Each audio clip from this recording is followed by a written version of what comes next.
Good evening, I'm Shane Jones, leading the news at 7.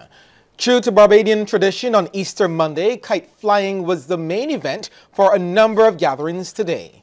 One popular spot was the Andrews Sugar Factory grounds, where kites of all sizes were seen as families celebrated the bank holiday. A massive 28-foot kite from St. Joseph and one measuring 18 feet from St. George were the main crowd attractions. However, they only stayed airborne for a few minutes. Organizer Nilo Maskell says the unharvested canes prevented the kites from staying longer in the air. We had 35 at one point, so some might say that this is small.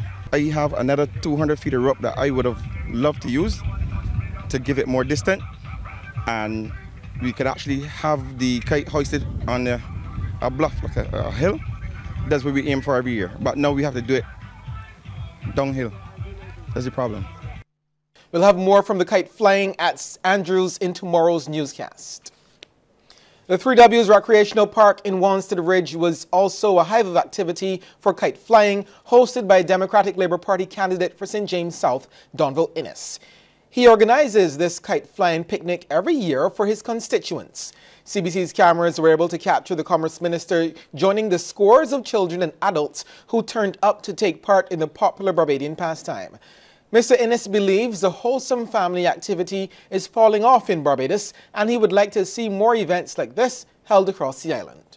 And I thought that we would start to bring a bit of that back into this community particularly when you have large middle class communities that just don't have the space to do such.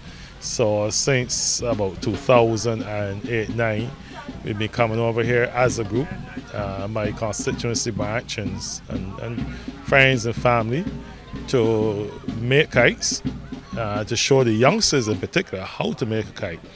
And I'm very grateful for the support of Peter Skeet, the Youth Commissioner in the area, and some of the youngsters in Haynesville in particular, who have maintained that tradition of kite making, to come here on Easter Bank Holiday and make their kites.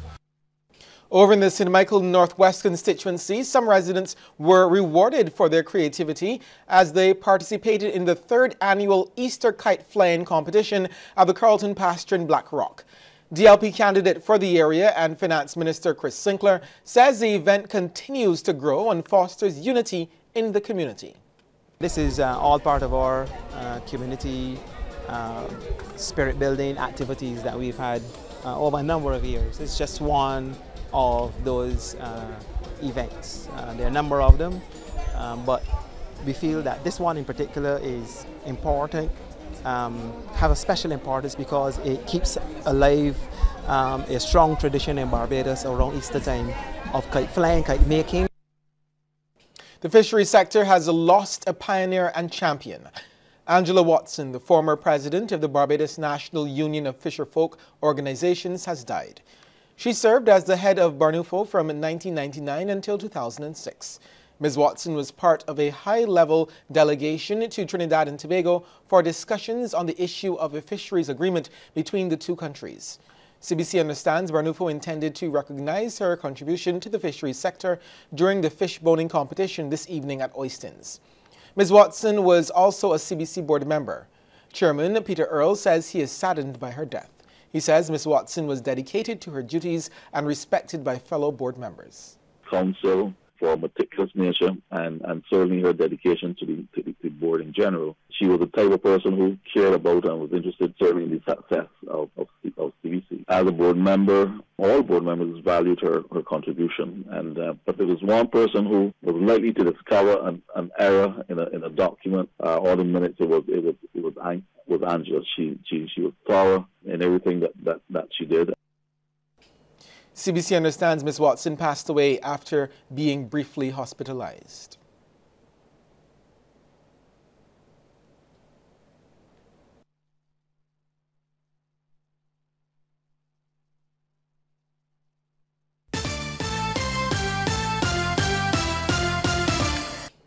As the long Easter weekend draws to a close, the Barbados Road Safety Association has expressed grave concern following 2 road fatalities Easter Sunday and the number of accidents seen and recorded.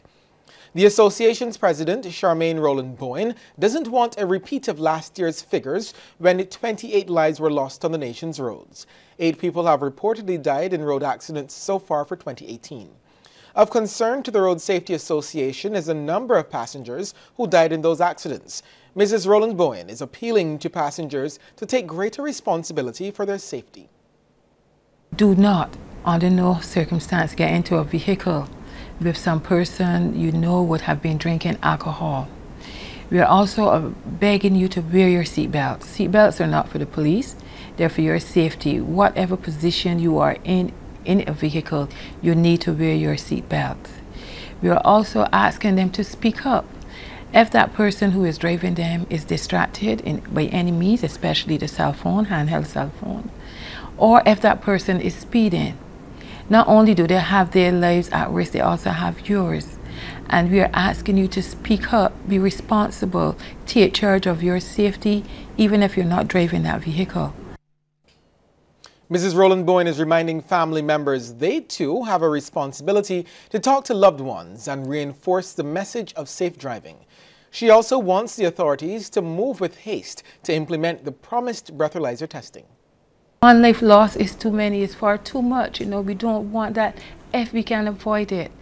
Yes, it can be avoided. If people fear, you know, the fear of people being caught if they're drinking and getting behind that wheel.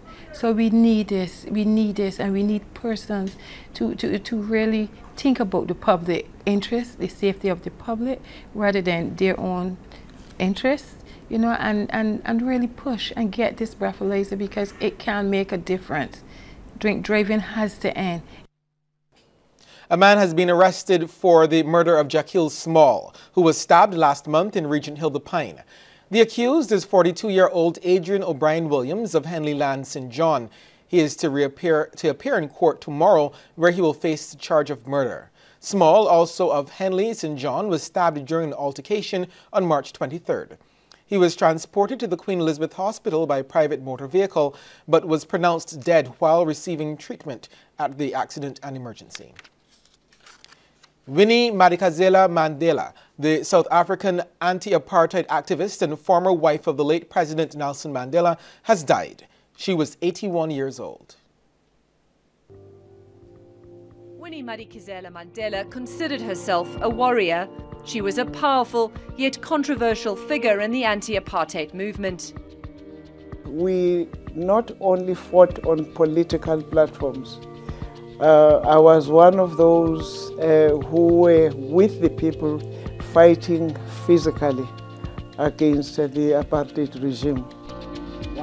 While her husband, Nelson Mandela, was incarcerated, she became the face of Mandela's fight against oppression.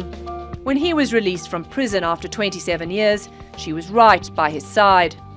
She told CNN what was going through her mind at the time. I was thinking about the liberation of my country. And that was the culmination of bitter years of struggle. The scars of apartheid wounded Madikizela Mandela deeply, right until the end. She remained disappointed with the South Africa she had fought so hard to liberate. Nevertheless, she says it was well worth the sacrifice. We won in the end. We were free.